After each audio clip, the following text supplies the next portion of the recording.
Hi, I'm Megan with WTI, and these right here are the TronX Stryker 2.0 hockey inline roller skates.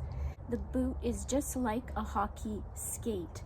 So if you've got a hockey player in your family who loves playing hockey on and off the ice, these are going to be perfect for street hockey.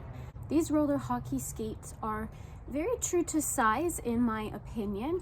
My son is a men's size 7, and so we ordered the US skate size 6, and these fit him really nicely. And he even has wide feet, and I was a little worried about that, but they still fit him quite nice. I just had to give these a try for myself.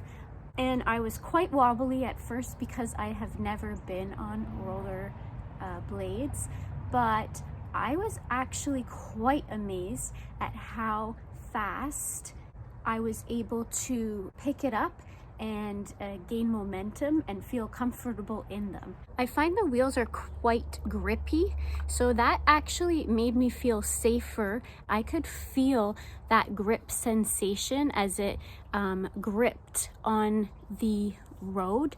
However, not so much that I felt like it was slowing me down in any way. So if you're looking for great hockey skates, I definitely recommend these ones. Whether you want to use them for street hockey or just rollerblading in general, they're a really good, top-notch quality pair, and that's my point of view.